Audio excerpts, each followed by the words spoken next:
الحمد لله رب العالمين، والعاقبة للمتقين، والصلاة والسلام على رسوله سيد المرسلين، رحمة للعالمين، شفيع المذنبين، سيد الأولين والآخرين، سيدنا ومولانا محمد رسول رب العالمين، وعلى آله وصحبه أجمعين. أما بعد، فأعوذ بالله من الشيطان الرجيم. بسم الله الرحمن الرحيم.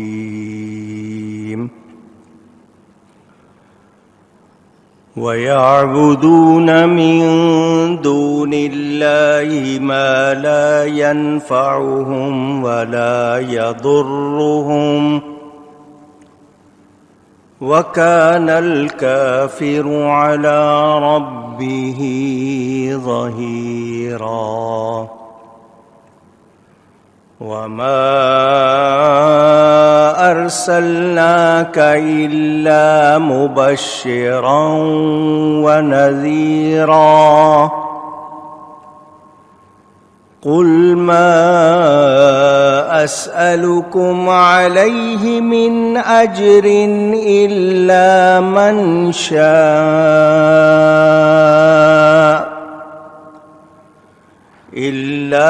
من شاء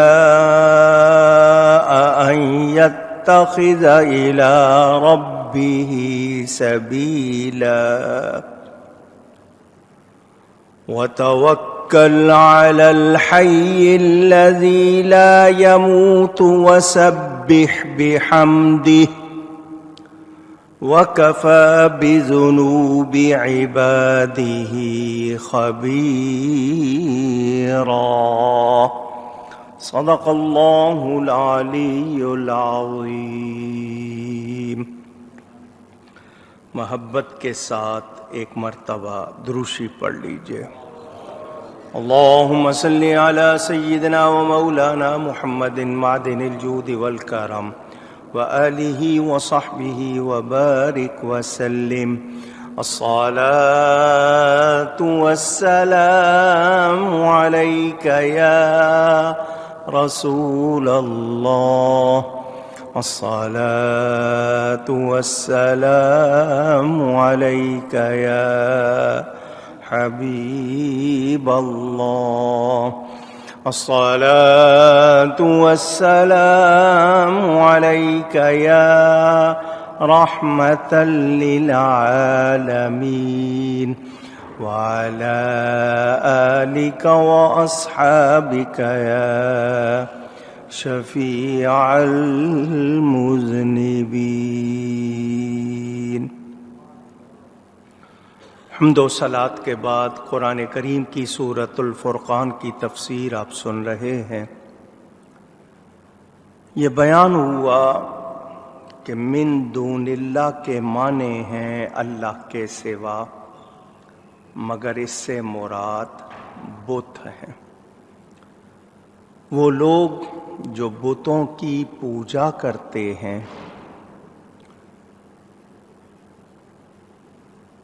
ان کو بتایا جا رہا ہے کہ یہ بت تمہارا بھلا برا کرنے کا کوئی اختیار طاقت نہیں رکھتے،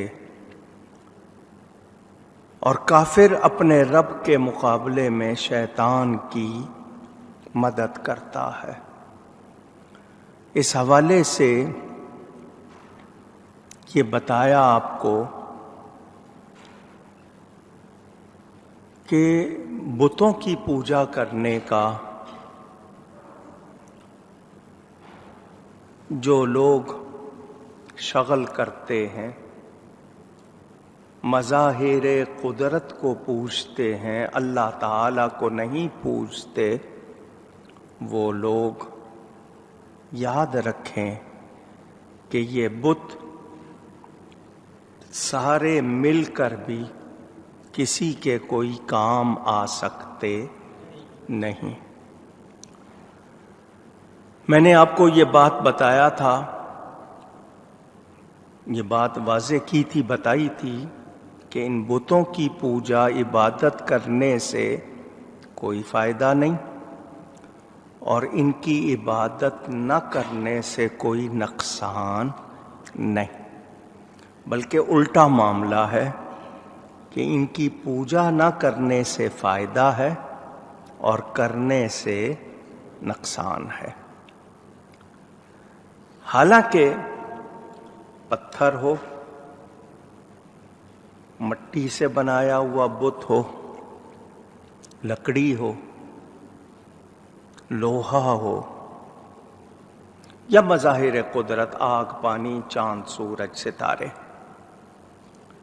ان کے اپنے اپنے فائدے ہیں، قدرت نے ان میں فائدے رکھے ہیں۔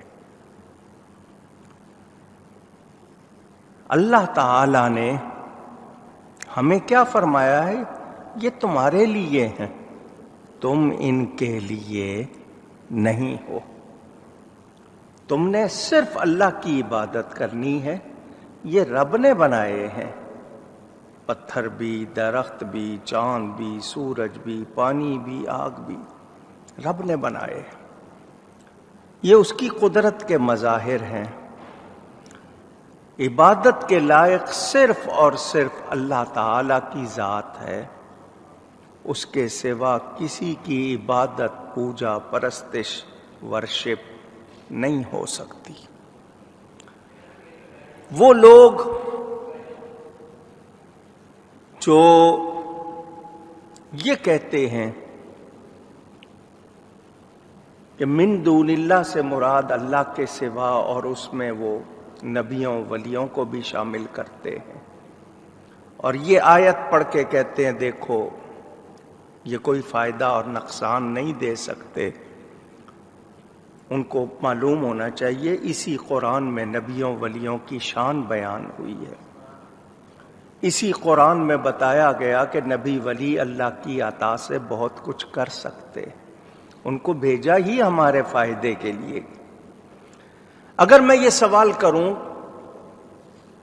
کہ کیا اللہ کو کسی کی ضرورت ہے، تو سب یہی کہیں گے نہیں، وہ ضرورتوں سے پاک ہے۔ تو سوال یہ ہے کہ پھر اللہ نے نبی ولی بنائے کیوں ہیں؟ ہمارے لیے، ہمیں ضرورت ہے، ہم ان کی وجہ سے، ان کی بدولت اللہ تعالی کو جانتے پہچانتے ہیں، اس کی بارگاہ کا قرب حاصل کرتے ہیں، یہ ہمیں سیدھی راہ دکھاتے ہیں۔ تو وہ لوگ جو بتوں والی آیتیں پڑھ کر، کافروں والی آیتیں پڑھ کر مسلمانوں پر چسپاں کرتے ہیں، لگاتے ہیں، وہ ظالم ہیں، ان کو مخلوق میں سب سے برا شمار کیا گیا ہے۔ تو ہم یاد رکھیں قرآن میں بیان موجود ہے نبیوں کی شان کا بھی، ولیوں کی شان کا بھی۔ بت کچھ نہیں کر سکتے، نبی ولی بہت کچھ کر سکتے، ایک بات۔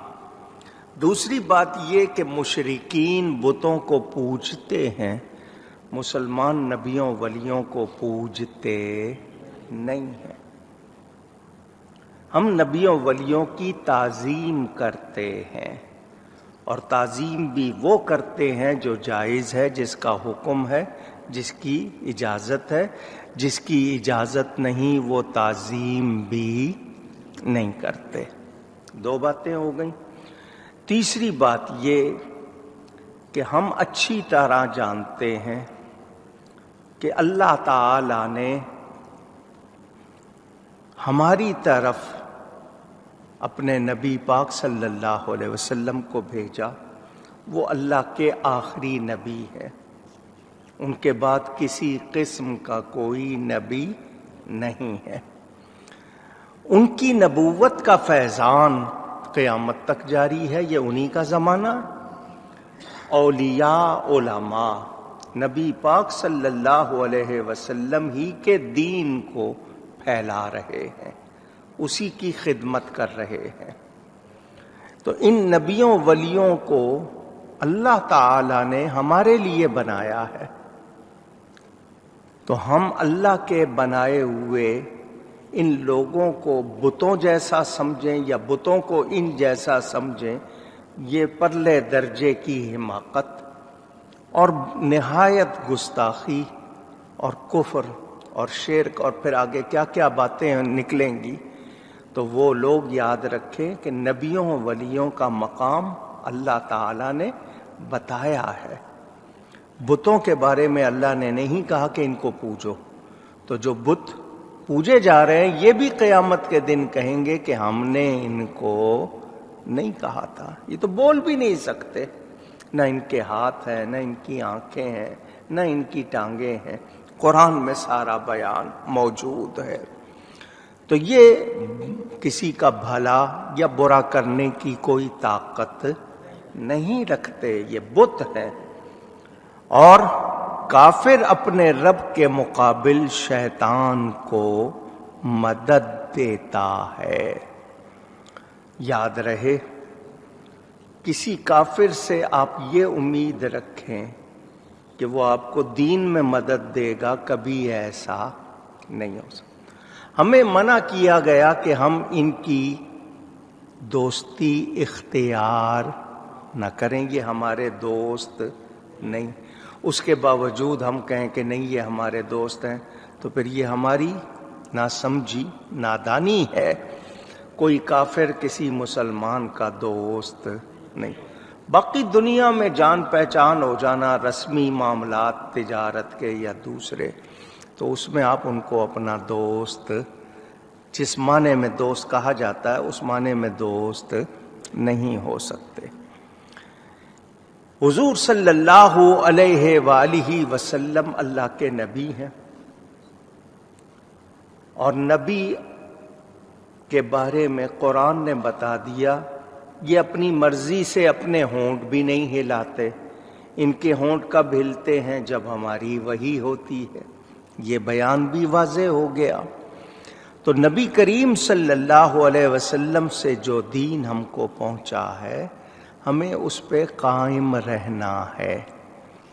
اپنی مرضی سے ہم خود چیز کوئی اس کے مقابل بنائیں، اس کے مقابل ایک ہوتا ہے اس کی روشنی میں، اس کے فیضان سے بات کو سمجھنا، آسان کرنا، تو جو کوئی مقابل آئے گا وہ کسی طرح کامیاب نہیں ہوگا، درست قرار دیا نہیں جائے گا۔ نبی کریم صلی اللہ علیہ وآلہ وسلم کے دین کو پا کر، اپنا کر، مان کر، یقین کر کے ہم شیطان کو اختیار کریں، کافروں کو اختیار کریں، تو پھر یہ ہمارا دین کا جو ہمارا اعلان ہے کہ ہم ایمان والے ہیں، یہ اعلان درست نہیں رہے گا۔ یہ بات بھی آپ نے سن لی۔ شیطان کو مدد دینا، یہ رب کا مقابلہ کرنا۔ کوئی بندہ کفر کرتا ہے یا شرک کرتا ہے تو وہ شیطان کی مدد کرتا ہے اور اللہ کا مقابلہ کرتا ہے۔ تو کفر اور شرک کرنا، اس کی کوئی گنجائش نہیں۔ جو لوگ کر رہے ہیں ان کو بار بار بتایا جا رہا ہے، سمجھایا جا رہا ہے، اس کے باوجود وہ نہیں مانتے تو وہ مجرم ہیں، ان کے لیے بخشش کی کوئی گنجائش نہیں۔ اللہ تعالیٰ ارشاد فرماتا ہے، قل، اے میرے حبیب آپ فرما دیجئے۔ بات اللہ کر رہا ہے مگر اپنے حبیب سے آپ فرما دیجئے۔ تو ہمیں رب کی بات بھی پہنچی ہے تو اس کے حبیب کے ذریعے پہنچی ہے. یعنی حبیب کے منہ پر کون بول رہا ہے؟ خدا بول رہا ہے.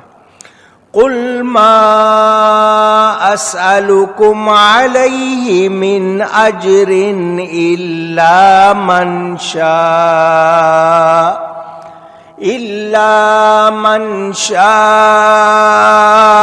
ان يتخذ الى ربه سبیلا. اے میرے حبیب آپ فرما دیجئے میں نے تمہیں دین سکھایا، رب کی پہچان کرائی، ایمان تمہیں ملا، میں اس کی کوئی اجرت نہیں مانگتا، مگر الا آ گیا، مگر جو چاہے کہ اپنے رب کی طرف راہ لے. اگر واقعی سمجھدار ہو، عقل والے ہو، تو سیدھا راستہ اختیار کرو، رب کا راستہ. یعنی میں کیا چاہتا ہوں، مجھے کوئی اجرت نہیں چاہیے، صرف یہی کہ تم اللہ کو ماننے والے اور سیدھے راستے والے بن جاؤ. یہی ہے بس. کوئی تم سے درہم، دینار، سونا، چاندی، پیسے، جائیداد، زمینیں، کوئی اور چیز نہیں، صرف یہ کہ سیدھے راستے والے بن جاؤ. میرے دوستوں اور بزرگوں، حضور نبی کریم صلی اللہ علیہ وآلہ وسلم خوشخبریاں دیتے ہیں. ان کے بارے میں بتایا کہ وہ اللہ کی طرف سے بھیجے گئے ہیں خوشی اور ڈر سناتے. جنت کی خوشخبری سناتے ہیں، جہنم کا ڈر سناتے ہیں. نبی نے کسی اور نبی کی خوشخبری نہیں سنائی. حضرت عیسیٰ نے سنائی، میرے بعد حضور صلی اللہ علیہ وسلم تشریف لانے والے ہیں. میرے نبی نے کسی اور نبی کی خوشخبری، اونچی کہیے گا، ہاں یہ کہا کہ نبی ہونا ہوتا تو عمر نبی ہوتے، مگر میں آخری نبی ہوں. بار بار فرمایا میں آخری نبی ہوں، لا نبی یا بعدی، میرے بعد کوئی نبی نہیں. اب اس آیت کو پڑھ کر کوئی کہے کہ نبی خوشخبری سنانے والے ہیں، تو یہاں بشارت کو، خوشخبری کو ڈرانے کے ساتھ ذکر کیا ہے، نہ کہ تصدیق کے ساتھ. جہاں حضور کی تصدیق کا ذکر ہوتا ہے وہاں بشارت کا ذکر نہیں ہوتا. کیا مطلب؟ سن لو، حضور صلی اللہ علیہ وسلم آخری نبی ہے، یہ تمہیں خوشخبری سنا رہے ہیں، ایمان لاؤ گے، ان کی بات پر پکے رہو گے تو جنت ملے گی، اور اگر انکار کرو گے، نافرمانی کرو گے تو پھر دوزخ یعنی عذاب پکڑ ہوگی. نبی کریم صلی اللہ علیہ وسلم بشیر بھی ہیں، نذیر بھی ہیں. بشیر کہتے ہیں خوشخبری سنانے والے کو، نذیر کہتے ہیں ڈر سنانے والے کو. ہمیں وہ نافرمانی پر ڈر سناتے ہیں کہ نافرمانی اختیار نہ کرنا. سچے رہو گے، سیدھے راستے پہ رہو گے تو جنت ملے گی. اب توجہ چاہتا ہوں، کھلی کھلی بات، نبی پاک پر یقین ہے کہ وہ اللہ کے نبی ہیں، یقین. یہ بھی یقین ہے کہ ان کی بات سچی ہے، اس میں کوئی شک نہیں. تو جب ایمان بھی ہے، یقین بھی ہے، تو پھر کسی اور طرف دیکھنا، کسی اور کی طرف دیکھنا، اس سے کیا مراد؟ کہ دین کو چھوڑ کر دین کے دشمنوں کو دیکھنا.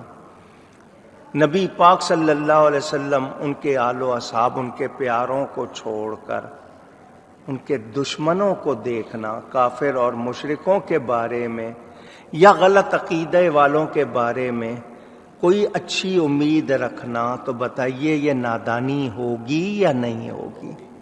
پوچھ رہا ہوں آپ سے، تو ہم لوگوں کو سوچنا چاہیے۔ نبی پاک صلی اللہ علیہ وسلم نے خوشخبریاں سنائی، صحابہ کو سنائی، آنے والوں کو جو بعد میں آنے والے ہیں ان کے لیے بتائیں۔ قرآن موجود، حدیث موجود۔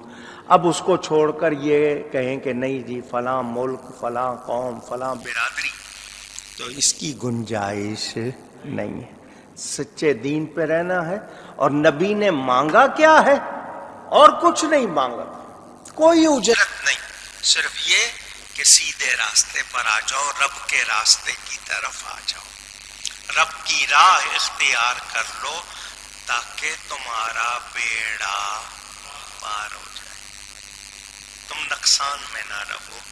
اتنی بھلائی چاہنے والے نبی کی بات کو نہ مانا جائے، جو اس وقت تھے یا اس کے بعد سے اب تک ہے یا آج ہے، جو نہیں مان رہے ان کے لیے نہ دنیا میں کوئی خیر ہے نہ آخرت میں کوئی خیر ہے۔ کس کے لیے خیر ہے؟ جس نے سیدھی راہ کو اختیار کر لیا ہے۔ یہاں ایک دو مسئلے آپ کو سنانے ہیں۔